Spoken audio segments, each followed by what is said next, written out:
The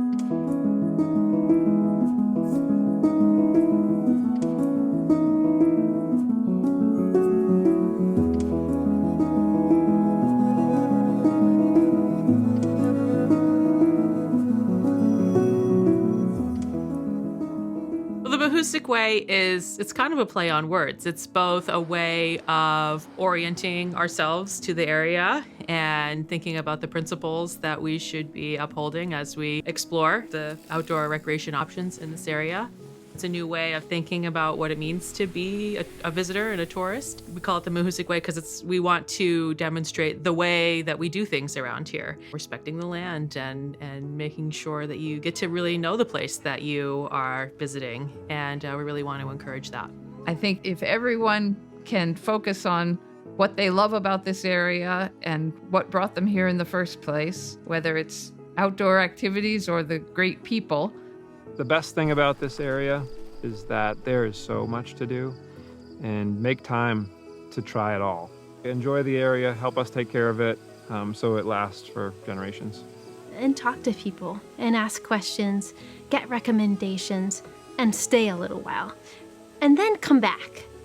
There's so many layers here, and I think it will take a few times for you to come back and revisit and get to know us a little bit more. Tourism for outdoor recreation is a growing sector in this region, and there was an opportunity to get ahead of the curve. The Mahoosuc Way is really an opportunity for the community to decide how to take the benefits of the tourism industry, figuring out for itself what the balance is between encouraging tourism growth and maintaining a really solid community and having tourism benefit the community and vice versa, rather than just be kind of impacted by tourism.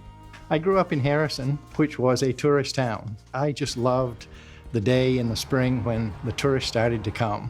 It brought life, it brought better economy, and it brought people that we made lifetime relationships with. And I think this Mahoosuc Way brings the towns together so that we can have a say in how the change comes. And that's one of the parts about the Mahoosuc Way is, yes, we're focusing on how our visitors and our residents use our natural resources, use our trails, our swimming holes, our mountains, our rivers, whatever.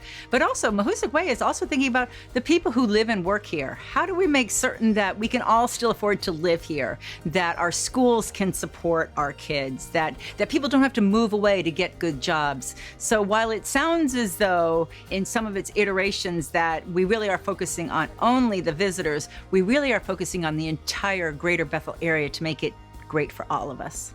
In New England specifically, we're fortunate to have a tradition of public access to private land. If you're not from the area and you come to visit, you might think you're entering a vast wilderness, but that's really not the case. We have a lot of managed forests that people are out on regularly and monitor, and I think it's kind of incumbent on all of us to take the responsibility to ensure people continue to have access to the land. We are aware of climate change and we want to be leaders and respectful of our environment. We are developing this new eco-friendly wax called Green Ice Wax, and it's one of the ways that we feel like we're leading by example and showing our customers that we can make small changes that will help affect the climate in positive ways. We have a lot of trails that are well loved to the point where the trails are kind of getting damaged. So by exploring as many new things as possible, we can keep people spread out and kind of keep these trails and these habitats a little safer. My practices here at the Land Trust must reflect the values of the greater community, whether that is sustainable local forestry practices or that I'm mindful of how I'm walking my dog or using a trail. But I think its bigger focus is to get that communication going. And this is a great way for them to say, I'm going to take the pledge too, because I see the value here. And I think once we get that conversation open, all kinds of magic can happen. And the pledge is a great way to start. To show your appreciation, Mahoosuc Way has developed a great list of things that you can do to show you care. Exploring wisely here in the community forest, I think looks like a couple different things, but I think the first step would be to do your best to do your homework. Reading about where you're gonna go beforehand, checking the weather forecast. Those are a couple steps you can take just to make sure you're gonna have a good day. Part of showing respect is not only to the trail itself, but to all the other visitors while you're there. Just kind of be mindful of the fact that you're not the only ones out here. Cultivating community is really encouraging people to get to know the community in a deeper way when they come to visit.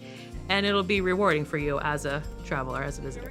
If we really are going to address climate change, we need to get everybody on board. The more diversity there is in terms of people that have an outdoor experience and feel a connection to it and care about the environment and protecting Mother Earth, then it's just going to make it easier for us to address the big climate change problems we have coming in the future.